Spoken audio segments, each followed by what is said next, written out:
So I'm going to read a passage about the seer. So there are two characters, main characters in this novel.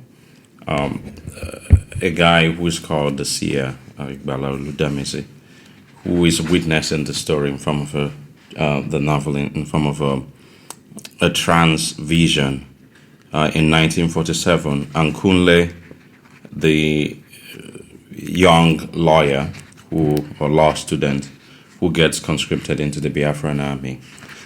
So we here, this is the beginning of the novel, and we're watching the seer as he goes to begin the ritual that ends in a vision. The road to the hills is tenuous in the dark. When approached in daylight, it presents itself as a straight path. At night, it acquires a mystic character, appearing sinuous and much further. But once the seer crosses a small creek, the road becomes more distinct, glowing under the eye of the moon as if patiently waiting for him. The trees at the foot of the hills are thin and short, but their leaves, like those of all old trees, bear in them a provincial history of the universe. And now, having reached the summit of the hill, he stands in triumph. The star he has been following for much of the night has dissolved into a mosaic of colors, a bright purplish mass ringed with scattered archipelagos of yellow and crimson. He stands under the fugitive colors of its light, teetering on the verge of tears. The seer unrolls the raffia mat first, then sets down the things he's brought: a silver bowl, a water-filled demijohn, an amulet of string cowries and snake teeth. With the weight of dreams bearing down on him, he empties the demijohn into the bowl. The water stirs, bubbles up, and settles, its dark surface creased with spots of bluish starlight. He feels an anxious thrill in his body, for he knows it is inching closer to that moment when a fast vision will begin, and he'll bear witness to the future of a child about to be born.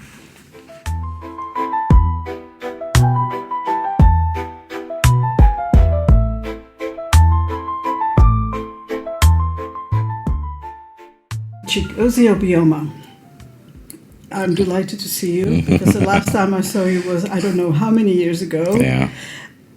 3 novels in the last how many years? 8, something like that. Unbelievable. Unbelievable. So 8 years ago, Yeah. I met you as the debut author of your first novel, The Fisherman. And I remember at that time, your writing method or habit or style was to write a lot of pieces of paper with lots of notes and lots of ideas, and you just kept doing that and then putting it together. Do you still do that? Yes, I haven't changed. Obviously, I've had, as I've grown older, I've been able to consolidate things more. And having 2 kids, little kids who don't give a damn what you have going. They just want your attention. You learn how to navigate to make to maximize your time or the time that they allow you to have. So I'll say that things have become a bit more, should I say, pared back instead of the, like uncoordinated, just spontaneous. This thing I use more of like a standard A4 paper, and I arrange them better now just so that I can reach them more easily. Yes, so but I still write by hand. I still allow, I think it's very necessary actually, for ideas to grow in my head for as long as possible, because I think that perhaps I've noticed this in some of my students and some of the young writers who are coming. We might be too quick to splash ideas on the canvas. I think if you allow it to settle, think about it a bit more. Obviously, there's a risk that you might forget some of it, but it's worked for me. And then eventually I write it down and it becomes easy just to do the work of expansion and contraction and whatnot. So you said, I think in the afterword to this novel, that The Road to the Country is a novel you've always wanted to write. Yes. How did that actually happen? So you had this idea even before you wrote your first novel, The Fisherman? Not the idea itself, but there's a passion. So Biafra, obviously, being such a humongous part of the Nigerian history, shadowed everything, especially since I come from the region that was Biafra. Both parents are from there, and in fact, where I come from is my dad and my mom's. Should I say, hometowns were one of the last places that the federal forces took, and they expanded. There was a lot of destruction. So it was always like a cloud in my growing up, In fact, I write in The Fisherman, which you edited graciously, how the children, the parents of the family would always prefix things with before the war or after the war. So it was almost as if time, in some ways, has been divided into two for my parents. This was how they saw things. So, of course, naturally, you would always wonder, what is this war that they're always talking about? But, in fact, there was a kind of a moment when all these exploded for me. 1993, as I write in The Fisherman, Nigeria faced a sort of a constitutional crisis because there was an election that was annulled by the junta at the time. And so because the war was very recent memory, I was born 86, it ended in 1970, so 16 years after the war, the people from the eastern region still often felt this fragile peace. They would run away at the slightest sense that there might be some form of crisis. So, once the election was annulled and people started to protest, and my parents sensed that there might be some form of riot, they packed us, no warning. I remember that my mom was like, go to bed, go to bed. Everybody, we were rushed to bed. 4 a.m., it was still dark. I imagine my dad didn't even sleep because by the time we woke up, the wagon was loaded, So we went to the village. It was the first time that I had, growing up in Akure in the west of Nigeria, in a relatively small city. This was the first time I was 6 years old, 93, going to the east. And, I was very curious, perhaps precocious child at the time. So I asked a lot of questions. And, so the next morning, people were coming to say, to greet us, as villagers often would do. And I noticed that a significant number of these people had some form of deformity. There was a man on wheelchair without limbs. His two legs were gone, apparently, from some mine or something. There was a woman with one hand, and there was a lady with a fraction of her face eaten out by some weird stuff. And so I went to my mom. I said, "What is the reason for this? Why are these people like this?" Because, of course, you've seen people with disabilities, but not in that concentration, in a very small period of time. And she said to me, tersely, it was a war, and a thing like that becomes seared in your consciousness. So I knew that someday I was going to write about it. But so it's always been at the back of my mind, when would be the right time? When would I be able to have that? But then, so slowly over the years, I'm reading stuff about Biafra, slowly. And then I discovered around, 2016 or 17 or thereabout, that in fact, I had read probably all the literature. There's a lot in the corpus about Biafra. And what I found shocked me. There is a lot of first-hand accounts, usually by civilians, military people, memoirs, biographies, historical texts by academics. It's a lot of that. very few fiction. And the fiction I found, I had to make a distinction. Most of them were wartime novels, which now I define as novels with the war of civilians mostly living their lives with the war as a backdrop. It's happening, but it's not the fighting. War is battles. It's not the focus. There was a paucity of war novels, or novels in which the war is center, and I thought that was very interesting. There were a couple that were written in the 80s or some the 70s, but they were never published outside of Nigeria. Nobody knows them. So I decided to write that. I thought that, I understand that it's a difficult thing. People don't, want to even write that, but I think that, the West has reckoned with the First and Second World War, for instance, because we have books like All Quiet on the Western Front. It may shock you, but you see the reality of what it actually feels like. So I think that this book is covering some sort of gap. Mm-hmm. And you say also that you spoke to both your parents, seeking advice relating to how to write this book. So your father gave you first-hand knowledge of certain things, but your mother gave you the idea, you say, of actually thinking about the living and the dead as part of the whole story. Yeah. How did that strike you initially when she said that? In fact, I just wrote a piece for the Esquire UK about how, interestingly, because you know this already, I'm allergic to telling stories in a traditional way. I feel like the novel, for me, and partial, obviously, is the greatest art form, just because it allows you to do a lot of things. And I challenge myself that every time I engage with the novel, there has to be something novel about my engagement with it. So I often would look for the form. The fisherman is told by association to animals. It feels almost like a playful thing, but it's actually very serious.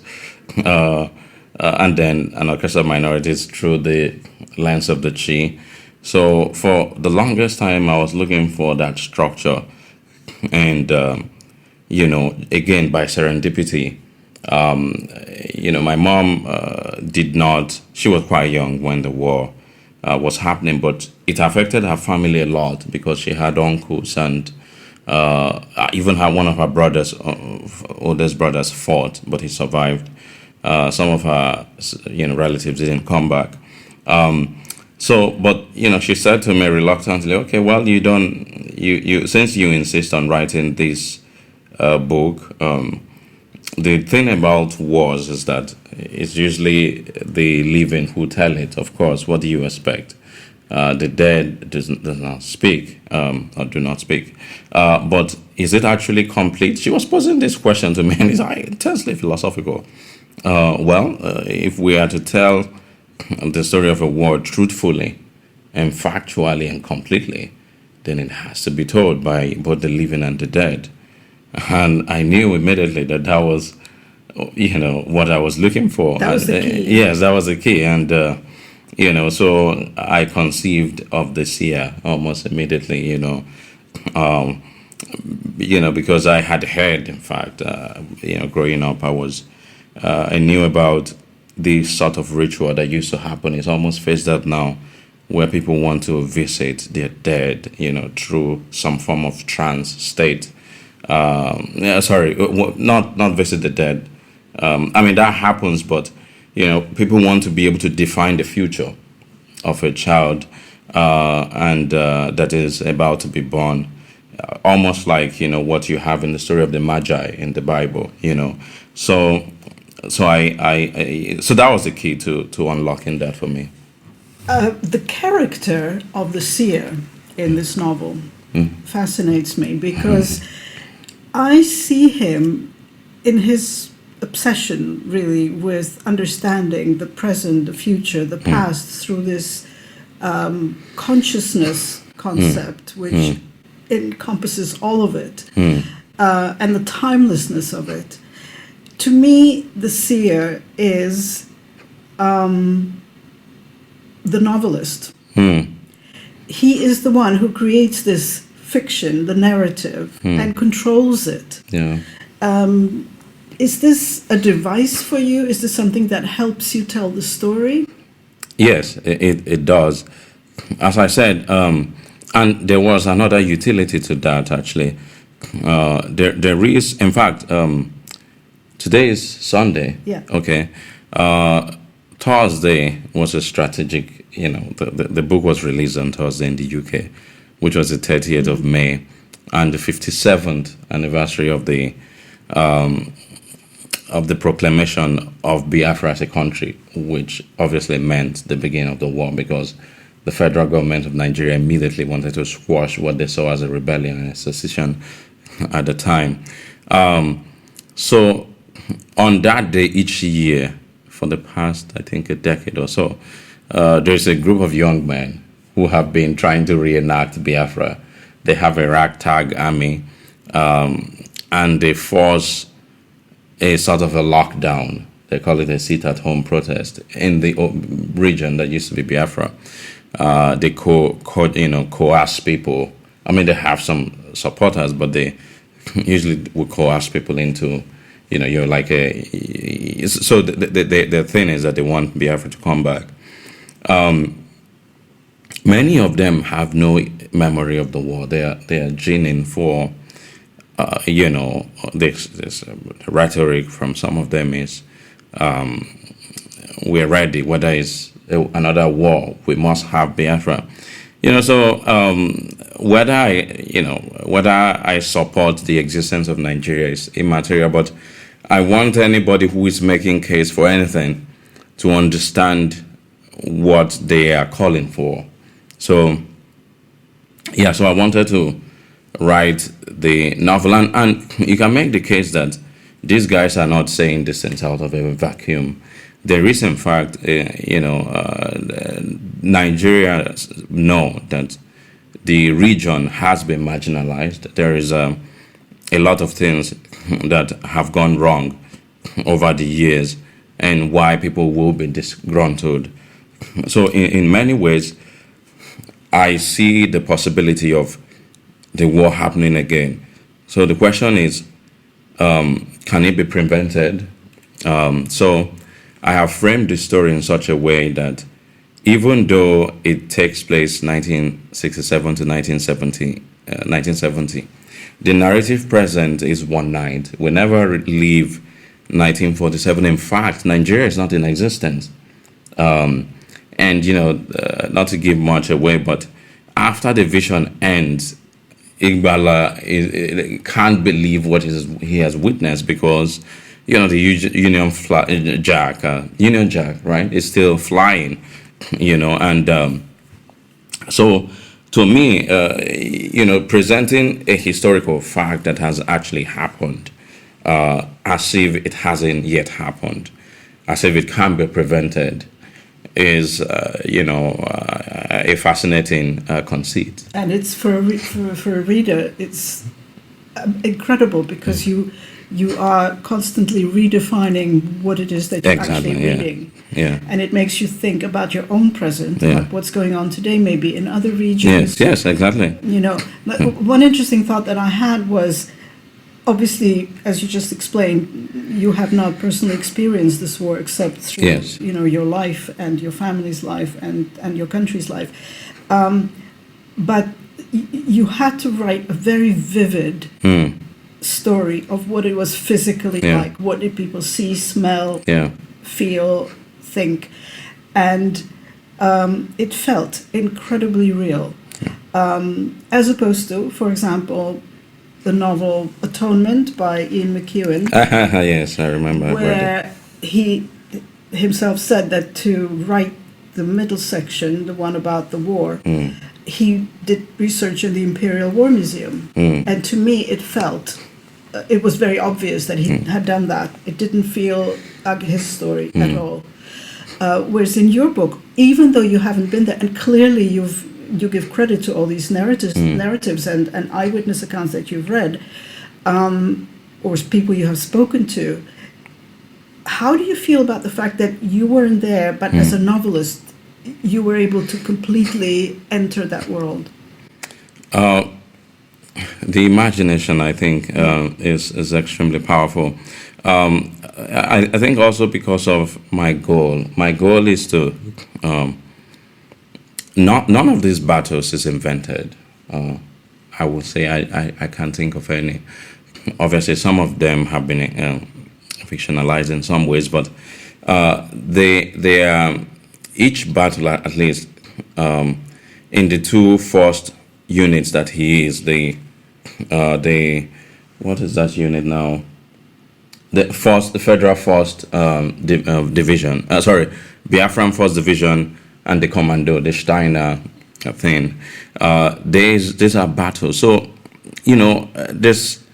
I feel like since people actually went through this, actual human beings would sit in a trench for like 7 hours, unremitting, relentless shelling, when just one shell can psychologically damage you for life. Like, they did this for months. So I thought it would be to their honor if I realized the thing as much detail as possible. I want people to feel it. And also, one of the things I've realized in recent years is, I keep very open to changing my mind, and I keep learning a lot as I write, is what is actually, why do people read books? We can go on, and say a lot of things. Oh, well, to be entertained, to learn something new, to be absorbed, to have empathy. But the most salient reason, I think, what we actually want is an experience that is different from what we're used to in our own life, in our everyday experience. This is why fiction abhors, for instance, routine. Like, if a story begins by the alarm going up, it's not a story, because, there's nothing new. But if one day Jack wakes up and his alarm catches on fire, that is a story. It's a new experience. So even if you're writing about love and you've had, you've been married, like Elena has, for instance, for I don't know, 40-something years, and somebody writes about love in a way that feels immersive and fresh. You feel like you didn't know that when you read the book. So that is something I probably came to understand, just a couple of years ago. So I brought that here. I want the reader to experience this. I want this immersive feel. You have now lived away from Nigeria for, I don't know how many years, 10 years? Yes, about 11. Let me just repeat that. You have now lived away from Nigeria for about 11 years. How has that long absence, I know, of course, you go back and forth, but you live with your family, you live in the United States. How has that affected your writing about Nigeria? Excuse me. I think that it's a challenging question for me, because I'm not sure that I see any difference, but I'm sure there is. I often think, in fact, that that distance, as I've said before, is a strength, because there's something about, think about even relationships, like, if you fought with someone, argued with them, and maybe even have or come to resent somebody. If you don't hear from them for a while, you begin to think, you begin to even second guess yourself. A sort of fondness, as they say, begin to grow. So I strongly believe that this is the case for Nigeria. Anytime I'm in it, my critical lens or my observational lens, where I think that most of these stories come from, because it's really true deep listening and deep observation. It's like the landscape of the imagination is something in which it's a democratic space. It's a borderless one. You do not control what ideas come into your head at any time. So what you actually do is a job of curation. You try, there's all these people yearning for your attention who are walking freely in this field, and then you pick one or two, and then you put them in a room and start to examine these ideas, and a story opens up. So I feel like once I'm in Nigeria, there's a bluntness to that observational lens, and I can't explain it. Perhaps because I'm too close to the source material, perhaps because other things are triggered. I become very mad that there's no 24-hour electricity. I become worked up about the poverty that I'm seeing. I become discombobulated by the noise and the lack of interest and foresight of the politicians. And I just am always riled up by things that, in some ways, the US is a safe space for me, mostly because I have almost zero interest in writing about America. I just don't have the interest. I am not, it doesn't fascinate me as much. I'm fascinated by Nigeria. And last point on this is that the kind of stories I want to tell, where there is a kind of interaction between the physical and the metaphysical or the mystical, seems to be